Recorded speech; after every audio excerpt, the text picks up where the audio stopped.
Zombie Apocalypse. Selamat datang kembali di WOW Channel yang menyajikan beragam fakta unik tapi nyata.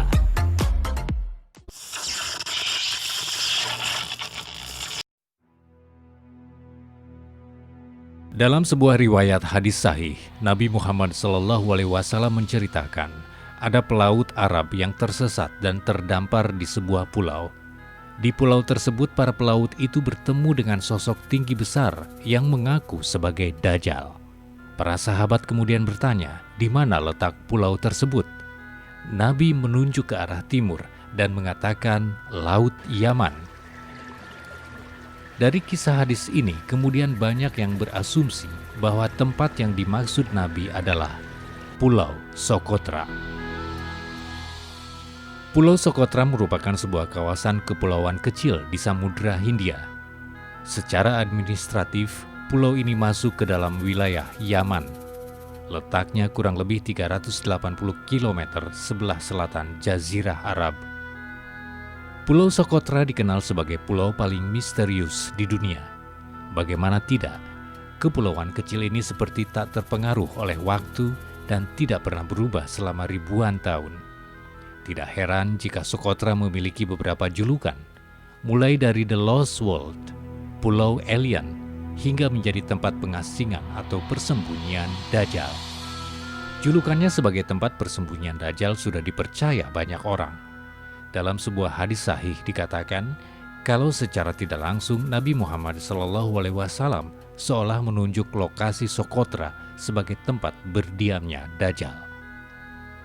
Disebut sebagai tempat paling asing di bumi, banyak mitos dan legenda bermunculan terkait tempat yang disebut-sebut sebagai pemandangan dunia lain karena keanekaragaman hayati di sini yang mirip dengan alien. Terdapat sekitar 1.142 spesies flora dan fauna endemik di Pulau Sokotra yang tidak bisa ditemukan di belahan bumi manapun. Beberapa di antaranya bahkan sudah ada lebih dari 20 juta tahun. Salah satu yang paling aneh adalah pohon darah naga yang telah memunculkan sejumlah legenda dan mitos. Disebut pohon darah naga karena jika pohon ini dipotong atau tergores, akan mengeluarkan getah yang warnanya mirip darah.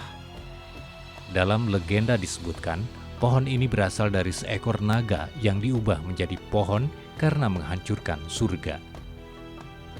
Pulau ini dijaga oleh spesies ular-ular besar yang menghuni setiap gua-gua di Sokotra.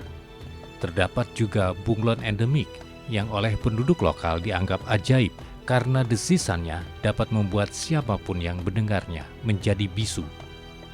Ada pula keong darat yang bisa memanjat pohon untuk menghindari panas daratan Zar yang tandus di Sokotra. Kemudian ada kepiting air tawar, hewan air endemik Sokotra adalah mata rantai tertinggi makanan air. Pulau Sokotra sebetulnya adalah pulau berpenghuni dengan kondisi alam yang seolah tak tersentuh perubahan zaman. Kondisinya masih sama seperti ribuan tahun yang lalu. Penduduk lokal pun tak tersentuh oleh peradaban modern. Adat istiadatnya kuno dan masih sama dengan ribuan tahun yang lalu. Dalam perdagangan misalnya, mereka masih memakai sistem barter. Karena keunikan ekosistem dan pulaunya, UNESCO menetapkan Pulau Sokotra sebagai salah satu situs warisan dunia. Meskipun begitu, tempat ini sangat jarang dikunjungi oleh wisatawan, entah karena lokasinya yang begitu terisolir dan jauh dari peradaban manusia, atau takut jika sewaktu-waktu Dajjal tiba-tiba muncul dan menyerang setiap wisatawan yang berkunjung.